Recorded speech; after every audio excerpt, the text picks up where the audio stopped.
9/11 کے بعد پاکستان کو بدترین دہشت گردی کا سامنا کرنا پڑا۔ دہشت گردی کے خلاف جنگ میں پاکستان کے 80,000 شہری لقمۂ اجل بنے۔ ملک کو معاشی طور پر 150 ارب ڈالر سے زائد کا نقصان ہوا۔ موسمیاتی تبدیلیوں کے باعث ترقی پذیر ممالک کو بہت سے مسائل کا سامنا ہے۔ گزشتہ دور کے سیلاب کی تباہ کاریوں نے پاکستان کو بہت پیچھے دھکیل دیا۔ سیلاب کے باعث اربوں ڈالر کا نقصان برداشت کرنا پڑا۔ ہم نے دانی اسکول کی صورت جنوبی ایشیا کا سب سے بڑا تعلیمی منصوبہ شروع کیا۔ غریب خاندانوں کے ہزاروں طلبہ دانی اسکول میں تعلیم حاصل کر کے آج اعلیٰ عہدوں پر فائز ہو چکے ہیں۔ وزیر اعظم شہباز شریف کا SDG مباحثے سے خطاب۔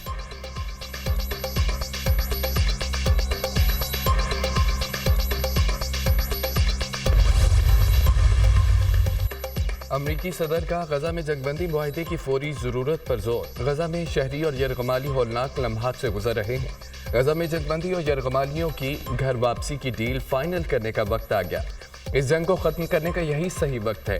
مسئلہ فلسطین کا صرف 2 ریاستی حل ہے۔ 2 ریاستی حل کے بعد ہی اسرائیل اور فلسطین امن کے ساتھ رہ سکیں گے۔ فلسطینیوں کو اپنی ریاست میں رہنے کا حق ملنا چاہیے۔ جو بائیڈن کا اقوام متحدہ کی جنرل اسمبلی میں خطاب۔ دہشت گردی سے نپٹنے کے لیے سب کو اپنا کردار ادا کرنا ہوگا۔ بطور امریکی نائب صدر عراق میں جنگ ختم کرنے کی ذمہ داری نبھائی۔ بطور صدر افغانستان میں جنگ ختم کرنے کا فیصلہ کیا۔ میری ہدایت پر امریکہ نے روسی جارحیت پر یوکرین کا ساتھ دیا۔ اس بات کو یقینی بنانا ہے کہ ایران کبھی جوہری ہتھیار حاصل نہ کر سکے۔ چین کے ساتھ معاشی مقابلے میں ذمہ داری کا مظاہرہ کرنا ہوگا۔ دنیا کو اس وقت ماحولیاتی تبدیلی سمیت متعدد چیلنجز کا سامنا ہے۔ امریکی صدر کا خدشات کا اظہار۔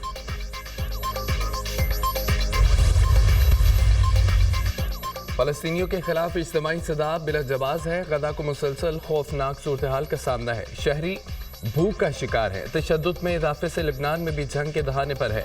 لبنان میں شہریوں کو شدید اسرائیلی بمباری کا سامنا۔ ہزاروں لبنانی شہری اپنے گھر چھوڑ چکے ہیں۔ ہمیں ایسے چیلنجز کا سامنا ہے جن کا حل نکالنا ہے۔ موجودہ صورتحال میں عالمی اداروں کا اثر کم ہوتا جا رہا ہے۔ UN سیکرٹری جنرل انطونیو گوتریس کا خطاب۔ عالمی امن سلامتی کونسل کے 5 مستقل ارکان کے ہاتھوں یرغمال ہے۔ غزہ میں 41,000 سے زائد افراد شہید ہو گئے۔ اقوام متحدہ جنگ نہ روک سکی۔ اسرائیل نے جارحیت میں تمام حدیں پار کر دیں لیکن کوئی نہ روک سکا۔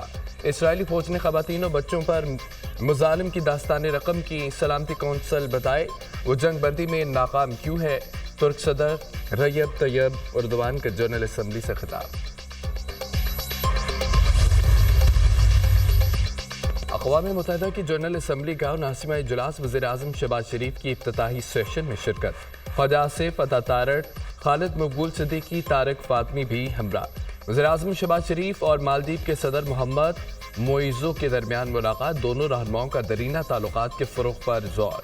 اقتصادی ترقی، عوامی روابط، باہمی تعاون کی کوششوں میں اضافے پر اتفاق۔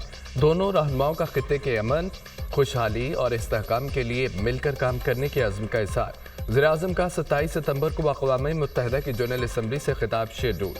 فلسطین اور کشمیر کے مظلوم عوام کا مقدمہ دنیا کے سامنے رکھیں گے۔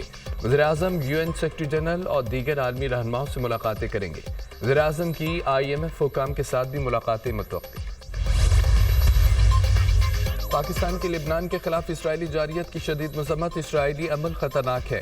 پہلے سے غیر مستحکم خطے میں امن و سلامتی کو مزید خطرے میں ڈال دیا۔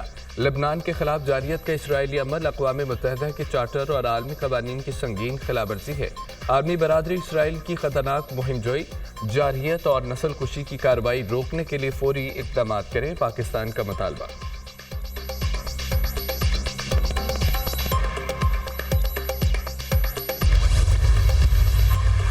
اور آئینی اور قانونی عدالت ضرور ہے، مجبوری ہے۔ آئینی عدالت بنا رہے ہیں تاکہ کسی منتخب وزیر اعظم کو تختدار پر نہ لٹکایا جائے۔ آئینی عدالت میں تمام صوبوں کی برابر نمائندگی ہوگی۔ چیف جسٹس روٹیشن پالیسی پر ہوگا۔ آئینی عدالت سیاسی اور آئینی مقدمات دیکھے گی۔ عدالت اپنی ذمہ داری پوری کرنے میں ناکام ہو چکی ہے۔ عدالتی اصلاحات لے کر آئیں گے۔ قانون سازی اور آئین سازی عدالت کے ذریعے نہیں ہو سکتی۔ انصاف دلانے والوں نے 18ویں ترمیم ختم کرنے کی دھمکی دی۔ 19ویں ترمیم عدالت کی دھمکی کی وجہ سے آئی۔ وزیر اعظم کو گھر بھیجنے کا اختیار کسی جج یا جنرل کے پاس نہیں۔ چیئرمین پیپلز پارٹی بلال بھٹو کا سندھ ہائی کورٹ بار سے خطاب۔